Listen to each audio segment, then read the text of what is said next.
বাংলাদেশে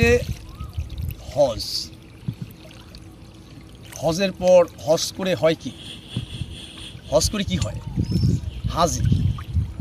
এখন এই যে বাংলাদেশে মানুষ যে হজ করতে যাচ্ছে, আজও কি বাংলাদেশের মানুষ এই হজ অর্থ জানলো?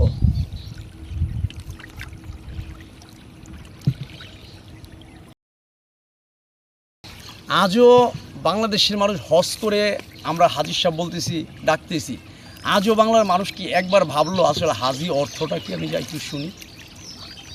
তো এখন হাজি অর্থ যদি না থাকে, তুমি বাংলাদেশে হাজির প্রভাবটা কী ফেলাইবা? হাজি অর্থ যদি তোমার জানা না থাকে, তুমি হজ করে এসে তুই এই হাজির উপরে তুমি কি প্রভাবটা ফেলাইবা, কি বক্তব্য দিবা? এই জন্য হজ অর্থ জানতে হবে, হাজি অর্থ জানতে হবে আমাকে। আর হজ অর্থ কি, হাজি অর্থ কি? হাজি অর্থ যদি পা উঠাই দাও, হাজি অর্থ যদি তুমি জানো, হাজি অর্থ হচ্ছে সভ্য। হাজি অর্থ কি? সভ্য। আর হজ অর্থ কি? হ্যাঁ, হাজি অর্থ হচ্ছে তোমার, হজ অর্থ হচ্ছে ইচ্ছে করা। হজ অর্থ কি? ইচ্ছে করা। আর হাজি অর্থ কি? সভ্য। এগুলো খুব হিসাব দিতে বিষয় এগুলো। এখন আমি হজ করতে গেলাম ইচ্ছা করে, সভ্য হতে গেলাম।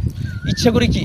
আমি সভ্য হতে গেলাম। আমি হজ করতে গেলাম, হজ হচ্ছে ইচ্ছে করে, ইচ্ছে করা। হজ অর্থ কি? ইচ্ছে করা। হজ অর্থ কি? ইচ্ছে করা। ইচ্ছে করা। আর হচ্ছে হাজি অর্থ কি? সভ্য। মানে ইচ্ছে করে সভ্য হলাম নাকি? হাজি হয়েছে হজ করে, হজ করার থেকে, হজ থেকে হাজি অর্থ হয়েছে ইচ্ছে করে আমি সভ্য হলাম। এখন অসভ্য মানুষগুলো, এলাকার যে অসভ্য মানুষগুলো আমার কাছে আসবে সভ্য হওয়ার জন্য, তাই না? তো এখন এই যে হাজি সাহেবের সুরতের মধ্যে কোনো সভ্যর কোনো চিহ্ন পাইতেছ?